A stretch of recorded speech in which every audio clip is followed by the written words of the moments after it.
Halo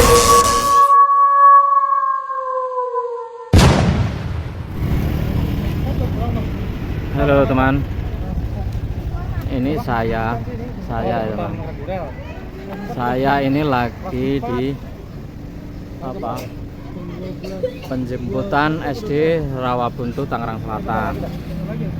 Ini saya akan membuat seberapa rekomendasi yang direkomendasikan oleh YouTube itu seberapa. Saya akan membuat video tanpa wajah. Dan saya akan mengambilkan sebuah tampilan yang banyak orang bilang konten yang tidak menampilkan wajah itu katanya rekomendasinya rusak, rekomendasinya nyasar. Di video saya sebelumnya sudah membuatkan videonya, tapi saya akan mengulangi kembali atau uji coba bahwa video-video yang tanpa wajah itu tidak bisa dimonetisasi oleh YouTube, bahkan ditolak monetisasi. Tapi kemarin Reak Tutor sudah membuktikan bahwa durasi yang 3 menit uji coba tentang tidak dengan menampilkan wajah, toh akhirnya juga diterima dan dolarnya pun juga tetap hijau. Ini artinya apa? Saya berulang kali sering mengajak kalian bersama untuk mempelajari algoritma, untuk mempelajari seberapa video kita ini akan direkomendasikan oleh YouTube ke channel-channel pemula, bahkan ke channel-channel yang sudah berkembang. Untuk itu saya ingin mengambilkan lagi lokasi-lokasi SDN Negeri Rawabuntu Selatan. Inilah sebuah ya teman, detik aktivitas para orang tua ya biasa menjemput anaknya sekolah, kalian sudah pasti. Nah, saya akan masih tetap melanjutkan pembuatan video yang tidak menampilkan wajah itu bisa merusak channel atau bahkan tidak diterima. Ini faktanya tidak benar, faktanya tidak yang dikatakan oleh mereka-mereka yang suka mengeluarkan statement yang tidak analis.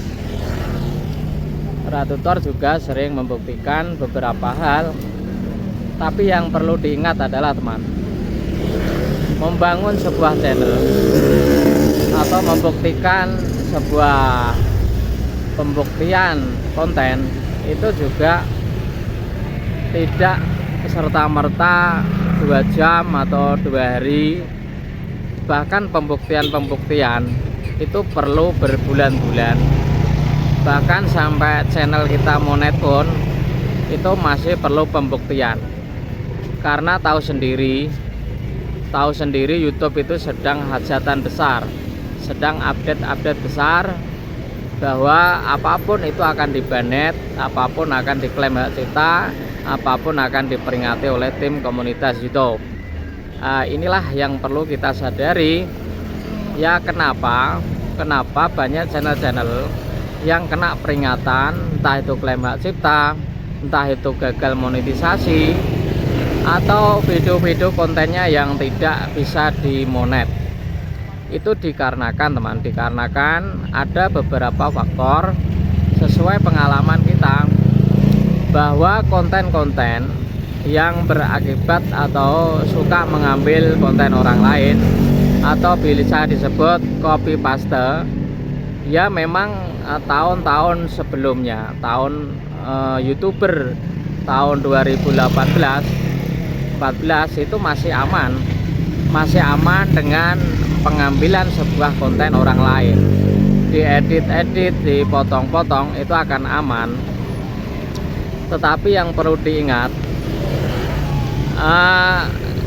kita ini karena YouTube sudah ketat, kreator-kreator yang suka mengambil konten orang lain, entah itu di pengajian, entah itu di konser sebuah musik, Meskipun itu diedit sedemikian rupa, YouTube akan mendeteksi dengan mesin AI-nya bahwa konten tersebut sudah memiliki hak cipta. Lah, kenapa? Ya karena YouTube sudah bekerja sesuai dengan maksimal. Karena di tahun 2002-2003 ini lahir sebuah channel-channel yang sudah dimonetisasi dengan konten-konten yang original, bukan konten-konten yang copy paste, konten-konten yang mengambil dari hak-hak cipta. Nah, itulah YouTube juga telah bebersih spam, berburu subscriber, berburu jam tayang. Bahkan suntik subscriber dan suntik views ini sekarang sudah tidak aman. YouTube sudah tidak sudah tidak bisa menerima perlakuan kreator tersebut. Untuk itu teman, sebagai kita ini hasil sebuah belajar bersama, penelitian bersama, bahwa konten saat ini itu memang ketat, tidak boleh sembarangan ya, karena YouTube sendiri itu juga menandatangani di sebuah negara itu berbeda-beda. Kalau di Indonesia memang dilarang keras untuk ekstremisme, kegaduhan di media sosial dan manipulatif. Itu sangat tidak relevan bagi aturan di negara kita. Mungkin kalau seorang kreator yang berada di Amerika Serikat atau di luar negeri, karena setiap negara itu berbeda-beda kebijakan, berbeda-beda aturan teman. Jadi jangan disamakan kreator Indonesia sama kreator luar negeri, itu jangan disamakan, karena aturannya pemerintah itu beda-beda. Kenapa kreator YouTube di Indonesia itu channelnya banyak yang dibanet, padahal itu terkadang konten original pun kena. Karena sebuah identitas itu bisa di tracking dengan KTP, dengan apapun itu teman. Itu bisa menyebabkan channel kita ini bisa dihapus oleh YouTube.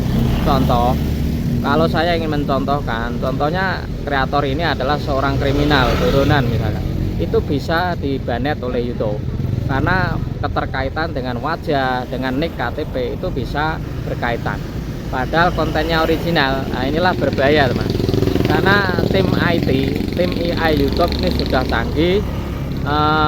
Di Indonesia orang-orang cyber society-nya itu juga sudah luar biasa.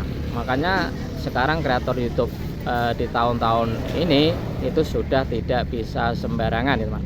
Oke, semoga pembuktian konten tidak berwajah ini dengan bernarasi yang semoga ada manfaatnya yang kita ambil. Oke, itu dulu, akan ada video-video dari saya berikutnya, semoga ada manfaat. Assalamualaikum warahmatullahi wabarakatuh.